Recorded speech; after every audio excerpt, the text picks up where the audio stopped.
Hello again, I'm John Terzak, and this lesson is one of my favorite things to eat, which is black-eyed pea ragout, as I refer to it as. And so we're going to get right to making it. I have a hot pan. I have some bacon fat. I'm going to put a cup of bacon fat into this pan. So if you're on a no-fat diet, this is the wrong item. 1 quart of mirepoix, 1 pound of black-eyed peas, unsoaked. I would say about a tablespoon of dried leaf thyme, some fresh black pepper. Let's go with about a half a cup of fresh chopped garlic. Sounds like a lot, but it's not. Not for this dish. Remember, these beans are going to expand. This pan is going to be full when we're done with it, okay?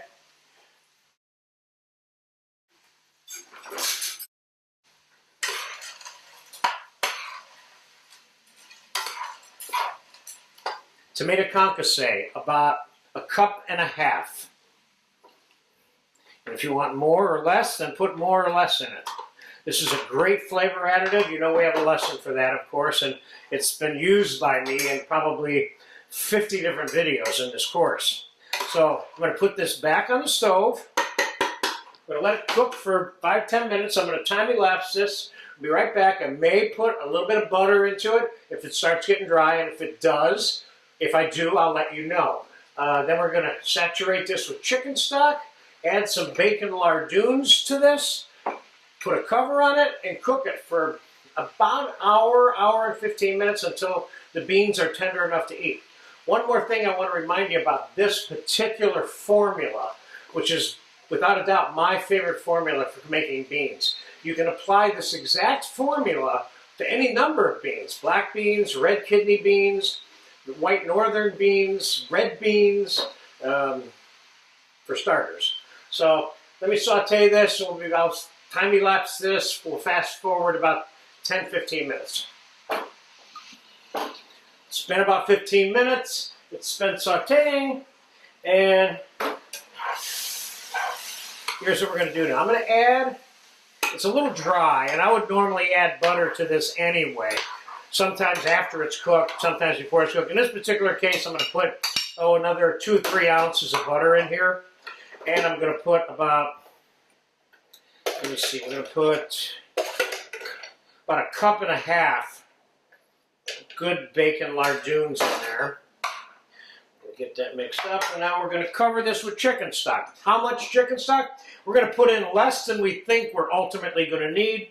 And then as this cooks, we're going to check on it, keep checking on it, and if it gets dry, but the beans aren't cooked yet, we'll add a little more chicken stock to it. You can already tell that this is going to be good by looking at it right now. So let's get it on the stove, let it simmering. I'm going to cover it up.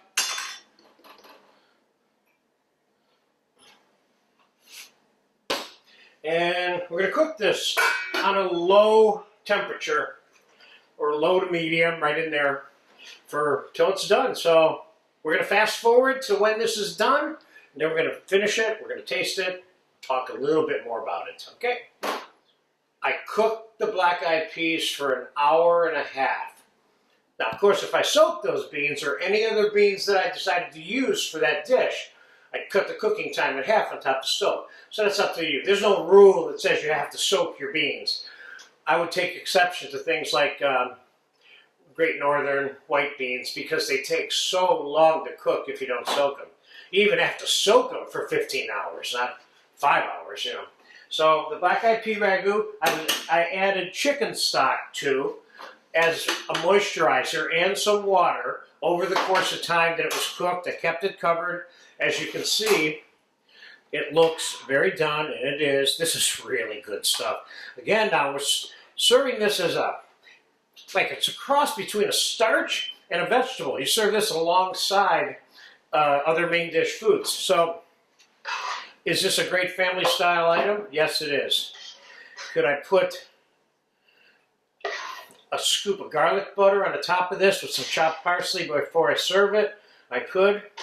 This has got family style written all over it. And I will take the liberty of putting some butter on top of it and some chopped parsley. This ragout does not need anything. Again, this is a simple way of making a bean ragout, and you can apply this formula to any number of beans. You get a chance to try this, I guarantee you will like it.